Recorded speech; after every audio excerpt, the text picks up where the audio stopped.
where China is in a way winning in Africa. They're winning because on the surface, Africans are like, well, at least they're doing business with us. They're building our ports, our airports and all that. Yeah, except that they're going to come back and take those organs. I call it ports, airports, organs, because we're taking these loans to get these built by them, which most of us will not be able to pay back. And why can't we never pay it back? Because you can't pay it back unless and until you put in place the conditions so that your wealth creators can create wealth. And from that wealth that they created, some of it, government gets it. I know some of the hardcore ANCAP people are going to be mad at me for saying, yeah, from some of that prosperity we built, that's how we pay some of these loans that we got from Chinese in this case. But if you take loans and if you take money and you don't put that money to work to be productive, it's just, this is not an investment. This is expenditure. And that's what's happening for us. So the Chinese look like they're working with us well. Why? Because from the standpoint of our leaders, they like working with the Chinese.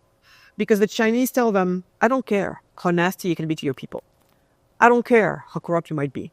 Let's do business. But the business in this case, it's not business that where the little ordinary African can see themselves in. Because it's government to government deals, right? Yeah. So I'm going to build a port. I'm going to build an airport. Yeah, it's true.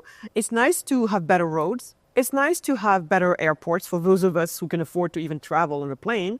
But at the end of the day, what's in it for me? Oh, and by the way, I'm paying you with my natural resources, right?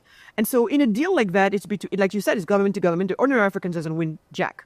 So right now, what it is the French are doing deals with us where as long as you like my multinationals get as much of the pie, we're fine. And we will close our eyes on all this other stuff you do. We help you stay in power. That's the deal. So it's another deal, government to government, right? Where the French government is negotiating a lot for their multinational. For all crony is all corruption. All crony is all corruption. So in this deal, the ordinary African, what's in it there for them? Yeah. Nothing. The CCP shows up and say, I am going to build your ports and your airports and all of that stuff. Yeah, roads, nicer, blah, blah. But the ordinary African, what's in them? Nothing. The Russian shows up and says, and I will protect you against your own police and military in case they want to do a putsch on you. We'll protect your own physical integrity. You, the leader. And I'll help myself with your natural resources. As a matter of fact, all of these people help themselves with the natural resources. So these are the deals. These are the deals. One says, I bring you protection against your own people, the Russians primarily. One says, I will build all of this infrastructure that you were supposed to build, but you cannot build because you don't have enough money to do it. And, that's the Chinese, the CCP. And I don't care what you are, whatever. We don't want to, no questions asked. Let's just do deals. And the French are their old ways, still doing what they're doing. Meanwhile, the African ordinary person sees nothing in these deals.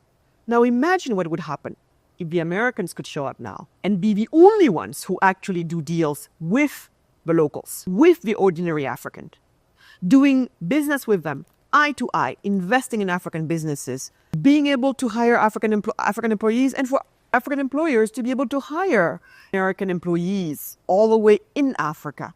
And we're doing building this beautiful tapestry that only commerce, free trade can build. Can you imagine now who is going to be the winner in this? It's going to be the Americans, of course, but also the ordinary African people. And this is the deal I'm proposing to put on the table.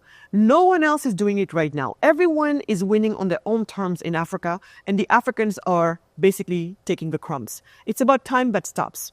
And whoever is going to show that type of leadership is going to win in the hearts and minds of Africans for generations to come. Because that's what happens when you work with people to enrich yourselves and to have a win-win-win situation. So it's not about America helping Africa. It's about Americans working together with the Africans, treating them the same exact way they treat their best trade partners.